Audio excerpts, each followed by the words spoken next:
Hola a todos y a todas. El día de hoy analizaremos lo que es el diseño en cuadro latino, o también conocido como diseño de dos factores. Bien, en este caso lo haremos a través de un ejemplo, ya que la parte teórica ya se observó.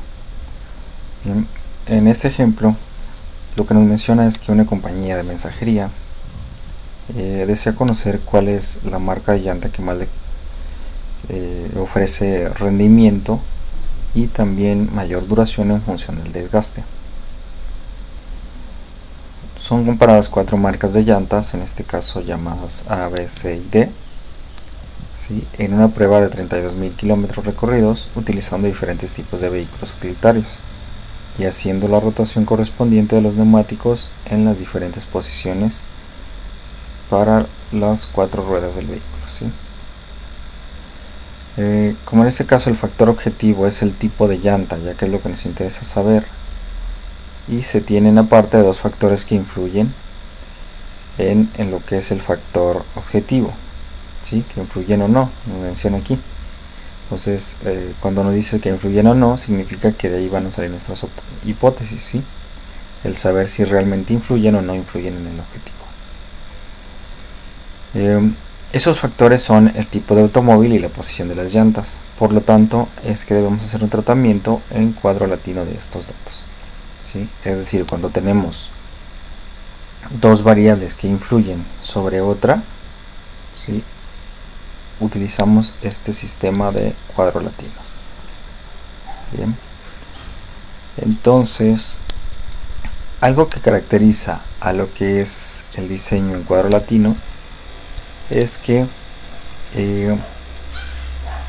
las variables que especifiquemos como el factor objetivo no deben de tener nunca la misma posición en el cuadro latino, ¿sí?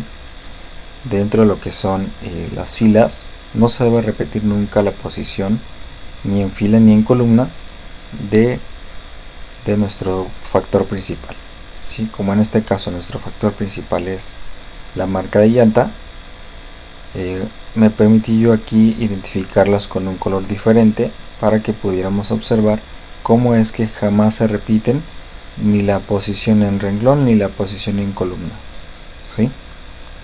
De este modo tenemos entonces que, por ejemplo, la marca A en la posición 1 en el automóvil 1 se encuentra aquí con una tasa de desgaste en milésimas de pulgada de 12, ¿sí?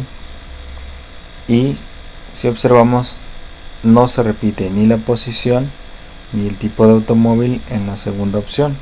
Entonces de esa forma se debe estar comportando un cuadro latino, ¿no? Nunca se debe repetir la posición ni en renglón ni en columna de el principal factor que tenemos nosotros. Del mismo modo está la marca B, donde lo tenemos aquí. Si observamos en la primera columna están listados hacia abajo, tenemos A, B, C y D, y como nosotros necesitamos que no se repita de nuevo, pues lo que hacemos es el último lo llevamos al primero y así lo vamos bajando, ¿sí?, de este modo, ¿no? Nuevamente aquí el último que quedó aquí lo ponemos acá primero y volvemos a bajar las opciones, ¿sí?, y se repite este concepto aquí. De esta manera jamás vamos a repetir la posición del factor principal, ¿sí?, que es el tratamiento de los datos que estamos haciendo. Nos pide en este caso como supuesto, o tenemos un supuesto o hipótesis, que revisemos si primero, en el caso de la posición, si la posición de la llanta influye en el desgaste de esta misma, ¿no?, si influye o no influye. Por eso tenemos hipótesis nula y hipótesis alternativa. Y del mismo modo saber si el tipo de automóvil influye en el desgaste de las llantas o no influye en esto. Bien. Para esto vamos a hacer entonces un análisis del mismo modo como hemos estado trabajando. Vamos a ir a la pestaña de datos, ¿sí?, vamos a ir a análisis de datos y vamos a buscar aquí análisis varianza análisis de varianza de dos factores, ¿sí? En este caso tenemos con varias muestras por grupo o con una sola muestra por grupo. Vamos a ver la diferencia entre estas dos. ¿Sí? Si seleccionamos el primero, que es con varias muestras por grupo, aquí en este caso pues nos pide los mismos datos, ¿no? Colocar lo que es el rango de entrada de los datos, sí, que serían pues en este caso pues la información de esto de la toma de muestras, ¿sí? Y nos dice que dice filas por muestra. Aquí es donde nosotros especificamos, en este caso, como nos dice que es con varias muestras, eso de varias muestras significa que nosotros este dato que tenemos aquí, 12, fue determinado a través de un promedio de varias muestras, ¿sí? Es decir, de la posición 1 en el auto 1 hicimos varios muestreos y por lo tanto el promedio de esa nos dio 12. Para eso es cuando nos funciona el trabajar con varias muestras. Pero en este caso el ejemplo no nos dice nada sobre si se realizaron varias muestras, por lo tanto lo tomamos como que únicamente se hizo una sola muestra, ¿sí? Es decir, que el vehículo 1 con la llanta de la marca A en la posición 1 únicamente se hizo una sola vez este experimento, ¿sí? Vamos a partir de eso entonces y vamos a seleccionar entonces el que nos dice análisis de varianza o el ANOVA de dos factores con una sola muestra por grupo. Vamos a aceptar y nos pide que determinemos cuál es el rango, ¿sí? El rango de datos de entrada, que en este caso van a ser pues todos estos valores de la muestra. Bien, nos pide si tenemos rótulo. En este caso pues no seleccioné yo el rótulo, es decir, no seleccioné el automóvil 1 a 4 ni la posición 1 a 4, por lo tanto dejamos desactivados rótulos, ¿sí? Vamos a trabajar con el alfa por default que siempre trabajamos en el diseño de experimentos, que es del 95% o del 0.05%, ¿no? El rango de salida, ¿sí? Vamos a hacerlo aquí en la misma hoja para que no nos quede una hoja nueva, y lo que vamos a hacer es pues seleccionar en dónde queremos esos datos, ¿no? Una vez que ya hicimos esto, vamos a dar en aceptar y en automático nos va a generar el análisis de varianza de dos factores con una sola muestra por grupo, ¿sí?